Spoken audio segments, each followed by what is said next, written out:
Hello everybody, welcome back to Carrie's Corner, where we are continuing and almost finishing The Pushcart War by Jean Merrill, illustrated by Ronnie Silvert. Here we are in the middle of this chapter. Overnight, all the newspapers in the city began to get letters about the pushcarts. The following letters, for instance, all appeared in the June 18th edition of one of the city papers. Dear Mr. Editor, if there aren't any pushcarts, where can you get peanuts in the park to feed the squirrels? Larry Gilbert, age 8. Dear Editor, my husband has a pushcart, and if they make the pushcarts get off the streets, I don't know what I will do, because the only peace I get is when he is pushing the cart. I love my husband, but a man should have some work to do. Mrs. Bertha Banneker. Dear Editor, every afternoon when we get out of school, we buy Good Humors from the Good Humor pushcart that stops by our school playground. If we cannot get a good humor after a hard day at school, we will be pretty mad. And it's signed by a bunch of second graders. Dear Editor, last week a truck smashed in the fender of a lovely little car I bought in Paris, France. The driver did it on purpose. I know just how the pushcart men feel, and I think we should do everything we can to help them. There's a picture of the squished car. Dear Editor, I am an artistic person, and I want to say that I think the pushcarts with their striped umbrellas and big old-fashioned wheels are a very pretty sight. I have painted many pictures of pushcarts. All of the trucks are ugly. Dear Editor, since crowded streets seem to be our trouble, wouldn't it be more helpful to get rid of 300,000 trucks than 500 pushcarts? Dear Editor, I just hate trucks. A loyal reader. A bunch of letters.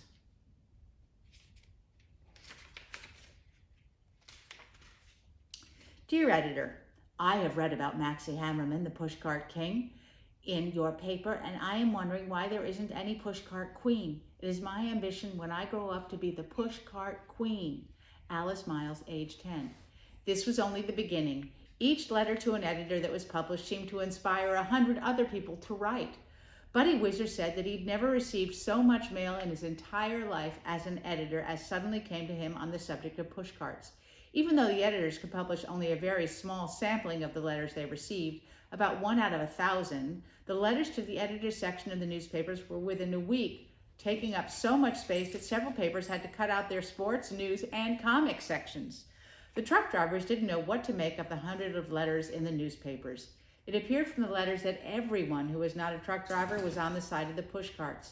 Some of the truck drivers tried to laugh off the letters. What are a few letters to the newspapers, they asked each other. Everyone knows only crackpots write to the papers. Mayor Emmett Cudd, however, was not laughing. Crackpots have a vote like everyone else, he told his wife, and enough crackpots could vote a mayor into office or out, he added. The three were not laughing either.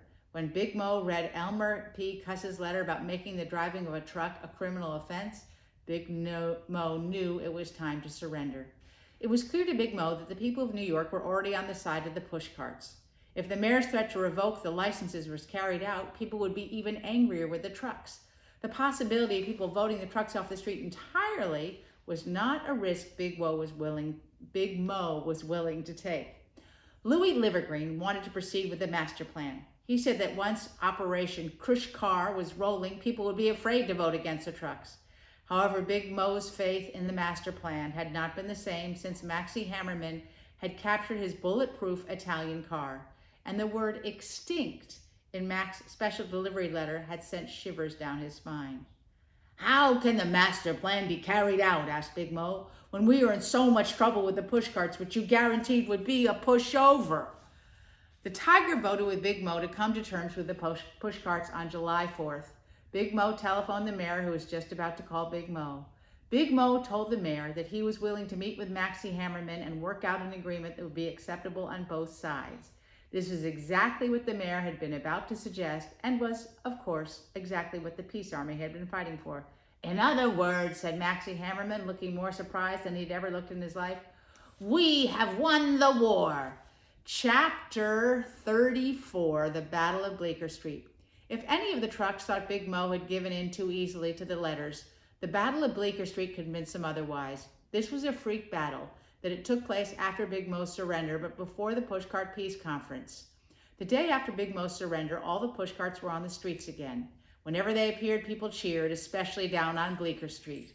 On Bleecker Street, between 6th and 7th, Some dozen pushcarts lined up end to end along the north curb every day to form an outdoor market. From the pushcarts on Bleecker Street, a housewife could buy anything she needed.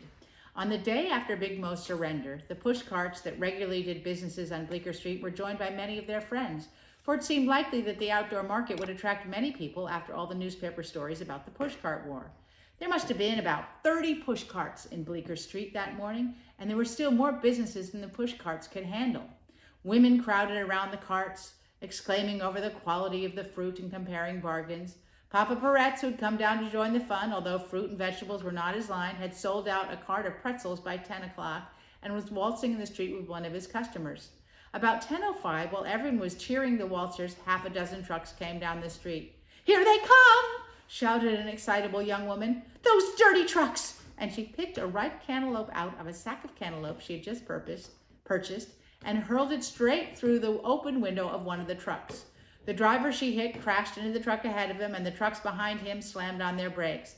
Then, before the pushcart peddlers realized what was happening, their customers were all grabbing cantaloupes and tomatoes and peaches on the curb where their peddlers threw any spoiled vegetables and fruits they found in unpacking their produce each morning. "Have a peach," a lady shouted, pitching a moldy peach in another truck. "Have a melon," called another. "A nice soft pear." "A rotten apple." "A little solid," said someone, tossing out a head of lettuce. "A nice fresh fish." The owner of a fish store along the sidewalk could not resist making a contribution and flung a fat flounder into one of the cabs.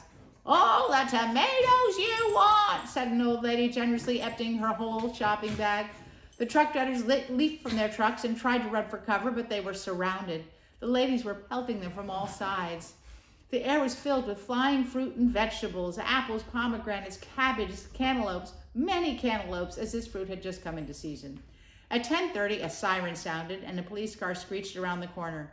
2 policemen leaped from the car and seized a red-headed woman who was carefully aiming a cantaloupe. "Hey, lady," said one of the officers, "the war's over, haven't you heard?" "Certainly," she said. "We're just celebrating." "Oh," said the policeman, looking around. He could see that everyone was laughing and in the best of spirits. "Well, in that case," the officer said, and he took the cantaloupe from her hand and hurled it with deadly accuracy right into the back of a fleeing truck driver, knocking the fellow headlong into a cart of tomatoes. "You're wonderful," shouted the red-headed lady, clapping her hands and kissing the policeman. It was a wild morning. 50 police cars had to be dispatched to the scene before any kind of order could be restored. The police made no arrests. The situation was clearly a case of a city celebrating the end of a long and tiring war. It was an expensive celebration for the pushcart peddlers. In the excitement, the ladies, when they'd used up the spoiled fruit and vegetables, had helped themselves to perfectly good produce from the pushcarts. The peddlers didn't want to take their money even though they offered to pay. The pushcart peddlers were grateful for the support of the people of the city, and they told the ladies that a few melons and peaches were the least they could contribute to the celebration. After the Battle of Bleecker Street, the truck drivers urged Big Mo to press for a peace conference at the earliest date possible. The mayor was glad to oblige. It might be mentioned here that one of New York's most colorful holidays, Cantaloupe Day, or the Feast of the Cantaloupes, as it is called on Bleecker Street, is a holiday in celebration of the armistice that marked the end of the pushcart war. On this day, July 5th, anyone shopping in Bleecker Street is given a free cantaloupe by the fruit peddlers there. At night, the street is lit up and gaily decorated booths line the street. There's the celebration. Yay! One can buy Big Mo dolls and paper pushcarts and souvenir maps of the battlegrounds of the pushcart war. There is dancing in the streets and a pea shooter contest for children. The Feast of the Cantaloupes attracts many tourists, and indeed, no visitor to New York should miss it. Chapter 35, Pushcart Peace Conference. The Pushcart Peace Conference opened on July 13th. After a long summer of bitter fighting, representatives of both sides met in the city council chambers. Big Mo and Mac represented the truckers. Maxie Hammerman and General Anna spoke for the pushcart peddlers. Buddy Whizzer and Wenda Gambling represented the general public. Mayor Emmett Cudd presided over the committee. General Anna's terms for peace were simple. The city should revoke all truck licenses. Big Mo protested. He had come to bargain. He said, "That's not a bargain, that's a total surrender. Why should we settle for less?" This led to the first two conditions of the peace. The first, that Mammoth Moving must pay for all damages to push carts, goods, and peddlers caused by Mac's driving into the peace army. Second, that Mac was to have his driving license revoked for a period of 1 year. The third condition agreed upon had to do with the size of the trucks that should be allowed in the city. There was some difference of opinion as to how big was too big. The majority of those present at the conference felt the trucks the size of mighty mammoths or leaping llamas or 10-ton tigers were much too big. They also agreed that trucks the size of mama mammoths were perhaps bigger than they needed to be. Wenda Gambling insisted to the end that even the baby mammoths were too big. Big Mo pleaded that for moving a big item like a power plant, a truck had to be a little bit big. And it was finally agreed that a few trucks could be as big as the baby mammoths, but that no truck should be any bigger. The fourth condition provoked the most argument. This had to do with the number of trucks that should be licensed for use in the city. Even Maxie Hammerman conceded that the city needed a few trucks. I myself will call a truck sometimes, Maxie admitted. The fact is that if I order a whole truckload of lumber for building pushcarts, I get a better price on the lumber than when I order a few boards at a time. Big Mo was prepared to agree to a few less trucks. General Anna wanted to hold out for a lot less. It looked as if the peace conference was going to bog down on this point, and it might have if it wasn't for Buddy Whizzer proposing, after the argument had run on for 4 days, that the conference consider a compromise based on the flour formula. The flour formula was something Frank the Flour had worked out while shooting darts in jail. He had told Buddy Whizzer about it when Buddy went to see him. The formula was really very simple. So simple, in fact, that many people afterwards said, I could have told them that, but no one had. Frank the Flour is given official credit. Every high school student in New York is now familiar with the flour formula. Here is the formula as it appears on page 16 of the new edition of the math book used in New York City schools. If T equals trucks and T equals time, then half trucks equals half time. That's the formula. The example given with the formula on page 16 is the same one that was originally presented to the Pushcart Peace Conference. If there are 100,000 trucks, T, in the city, traffic will be so bad that it will take 10 hours, 10T, to deliver a load of potatoes. If there are only half as many trucks, it would take half as long. One truck can make 2 trips in 1 day, which means 50,000 trucks making 2 trips can deliver as many potatoes as 100,000 making 1 trip. Everybody will be happier is the result. Professor Lyman Cumberly had pointed out that the fascinating thing about the flour formula is that its principle can be carried even further than was proposed at the Pushcart Peace Conference. For example, says Professor Cumberly, if there are only 1/4 as many trucks, traffic will only be 1/4 as bad, that is to say, 4 times faster. And you get 4 loads of potatoes for the price of 1. If there are only 1/10 as many trucks, traffic will be 10 times as fast. If there are only 1/100th as many trucks, traffic will be 100 times as fast. One could, in fact, Professor Cumberly says jokingly, keep on reducing the number of trucks almost indefinitely without hurting business at all.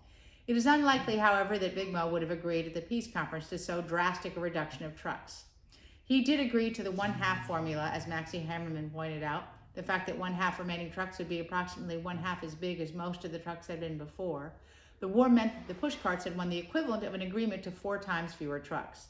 There was an additional condition in the peace treaty. This 5th condition was an amnesty clause. It provided that Frank the Flour, in view of his contribution to the 4th condition, should be excused from serving the balance of the sentence, normally expected to serve for willful destruction of 18,991 truck tires.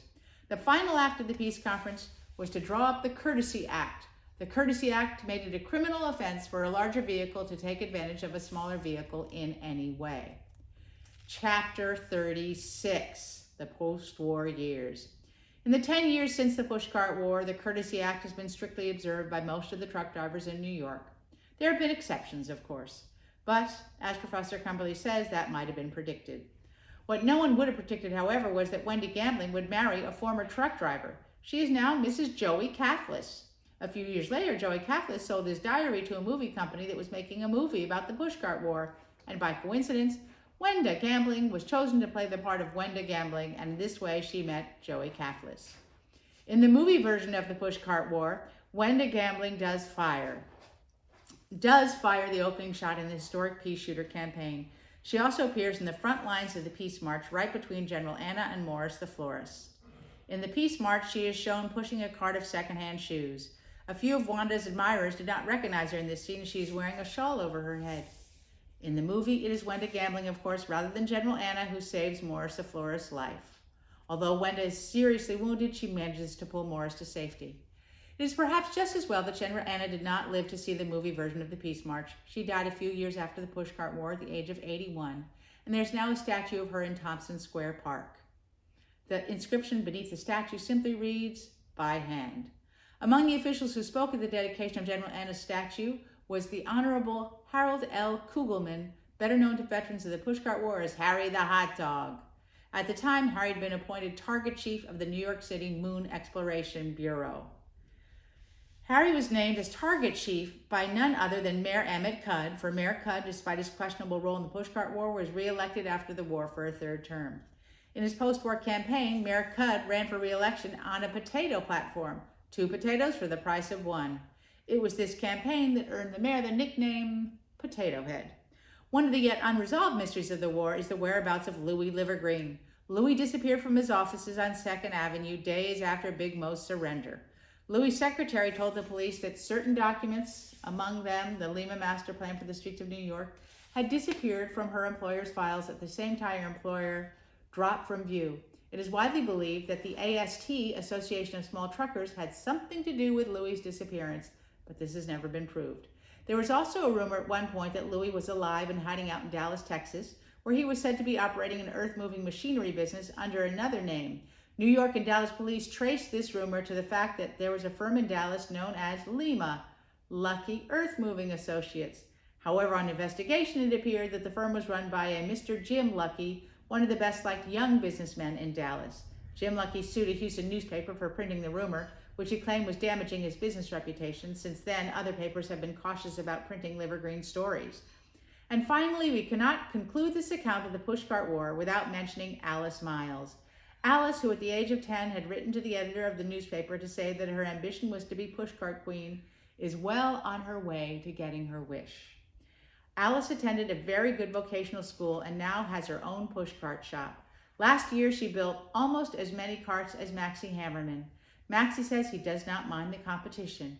He is about to retire and is glad that Alice will be carrying on the good work. "This is what we fought the war for," Maxie says, "so that there should always be a few pushcarts in the city of New York." There she is, building her cart. And that, my friends, is the end of The Pushcart War by Jean Merrill. This book was written almost 50 years ago. Talks about something in the future. Pretty imaginative and fun. Hope you have a wonderful time. This is going to be the last reading for now of Carrie's Corner, other than the Harry Potter series, which is going to be on another link on my channel. But it's been great reading to you, and maybe I'll see you next year. Thanks a lot. Have a great rest of your school year, which is ending soon, and summer. And really, truly, before I say goodbye, actually, thank you so much for hanging in there and listening. Have a great rest of your year. Bye-bye.